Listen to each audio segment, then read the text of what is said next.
Thank you, Rebecca. Incredible speech. It's now my pleasure to introduce our mayor, Kevin Johnson. From day one, the mayor has made downtown a priority and has not only focused on the importance of an urban center, but talked about the importance of a strong and healthy core. Some of his priorities in the downtown core include homelessness and efforts to start Sacramento Steps Forward. He's been a champion for downtown retail recruitment and the program we've established at the Downtown Partnership. He continues to encourage additional investment at Downtown Plaza and is an advocate for the Downtown Sports and Entertainment Complex. Please join me in welcoming our mayor, Kevin Johnson.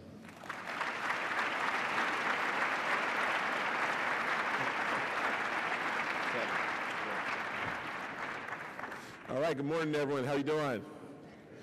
All right, let's give another round of applause for Rebecca.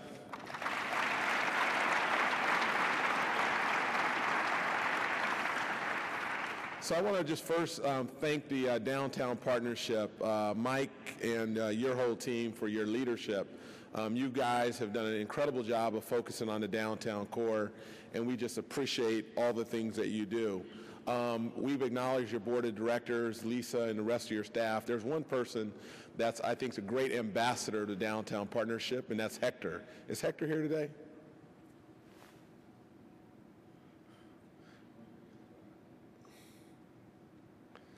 Well, Mike, please thank Hector for us. I also want to thank the Sacramento Convention and Visitors Bureau, who does a outstanding job in our community. When you think about the city of Sacramento, there's a lot of departments that are challenged, but this particular one does a great job of contributing revenue and economic impact, over $2 billion to our community. So if you wouldn't mind giving a round of applause for the Sacramento Convention and Business Bureau.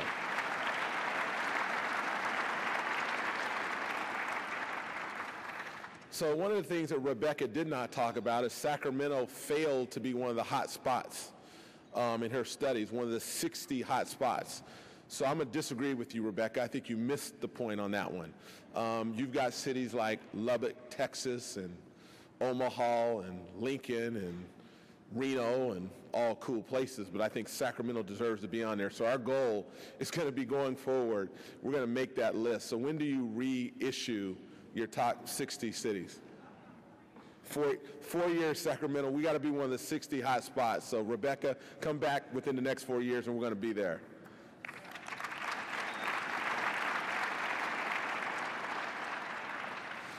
I'd also like to give a quick shout out to the newest resident of downtown, Governor and Mrs. Jerry Brown, also known as Downtown Jerry Brown.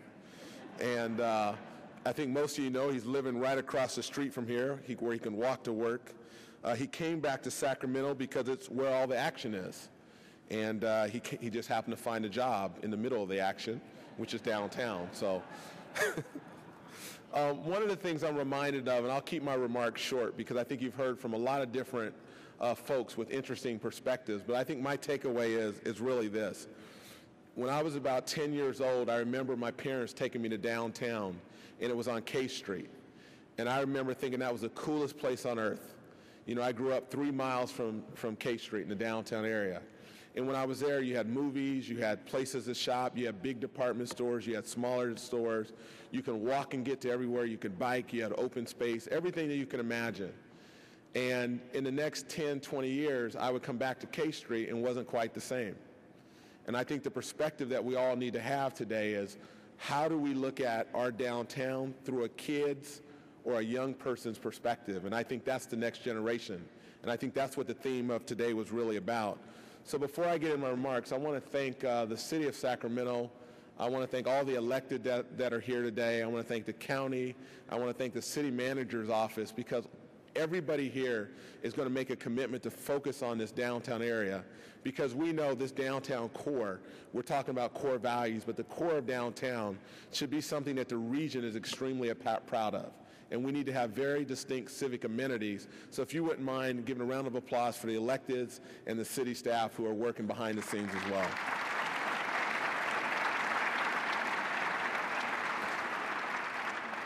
So when you think about the next generation's perspective, some of you have heard me tell this story, but my last year in the NBA, I was riding on a team bus, And I asked my teammates what their 3 favorite NBA cities were and what were their 3 least favorite NBA cities were. And their least favorite NBA cities were Salt Lake City, Milwaukee, and Sacramento. And that was just devastating to me, and they stayed at the Hyatt Hotel. So their perspective of K Street was a lot different than my perspective as a young kid growing up.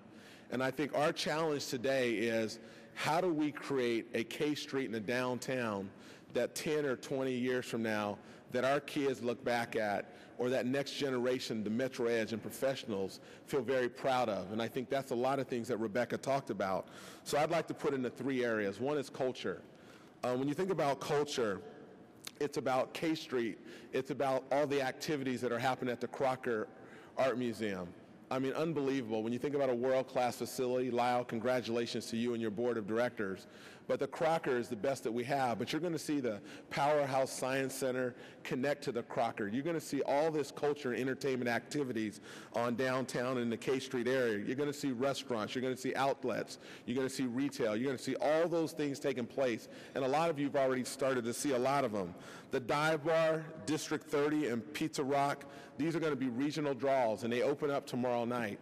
So I want to thank David Taylor, George Capati, and your whole team for getting a shot in the arm and all the things that you've done on K Street. So I hope everybody gets a chance to come out tomorrow. So let's give David Taylor and his team a round of applause.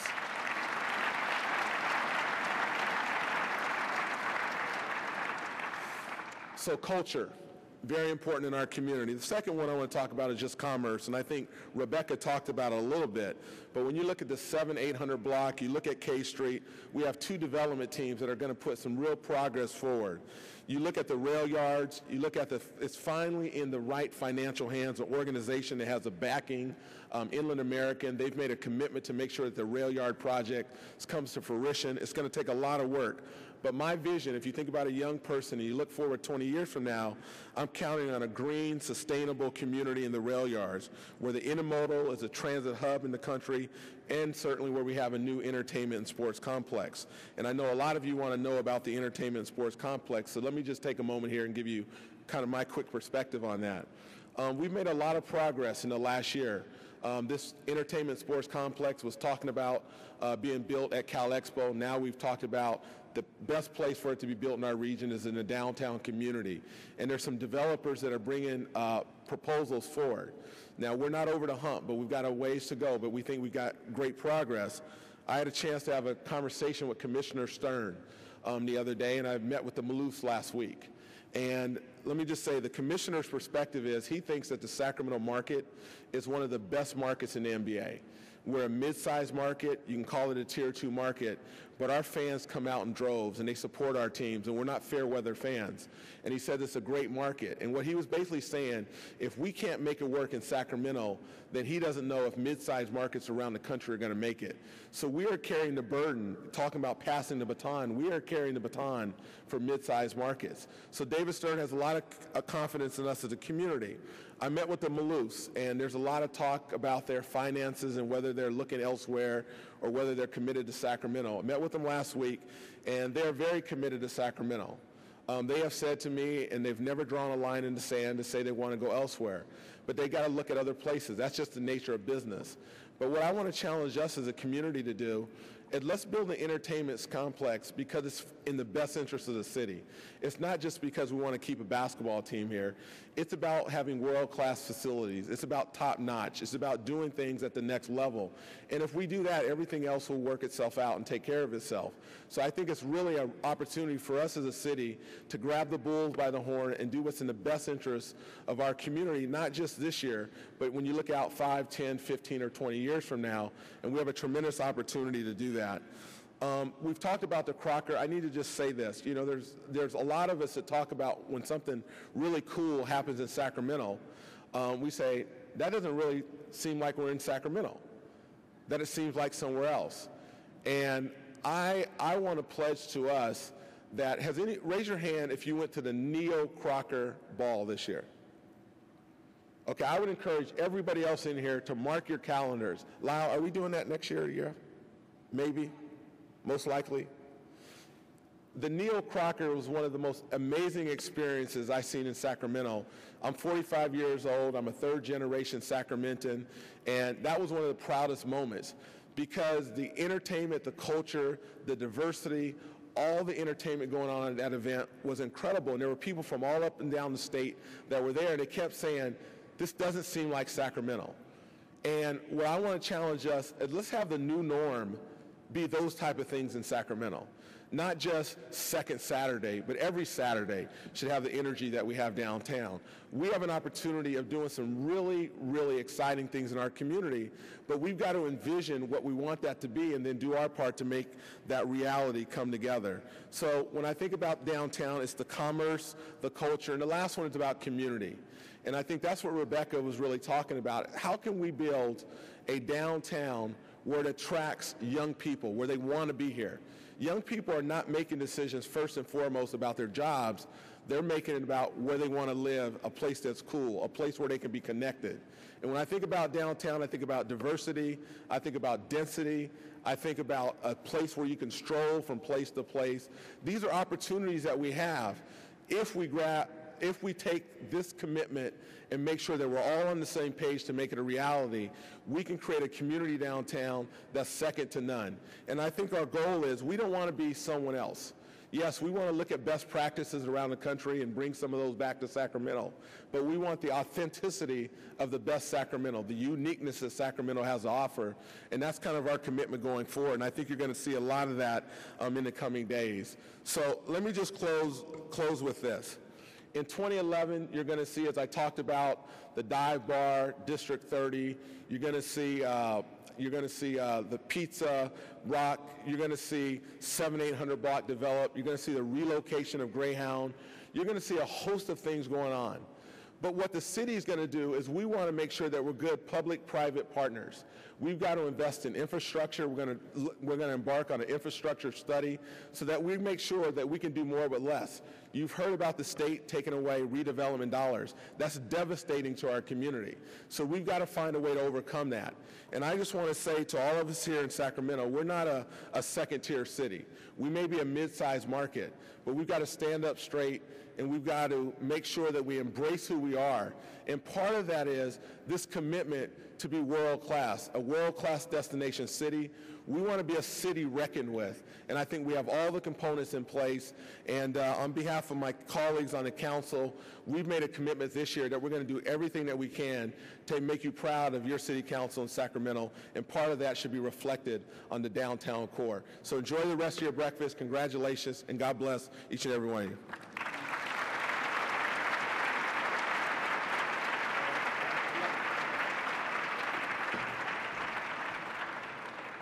Okay, we are right on time, and I do really want to again thank our sponsors. The staff does an incredible job of putting this together. Annie, Jamie, Kelsey, Melissa, my management team at the partnership, Ryan Lupo and Lisa Martinez, but specifically Danielle Barrow, our deputy director. She's really my partner and somebody that really makes this organization work.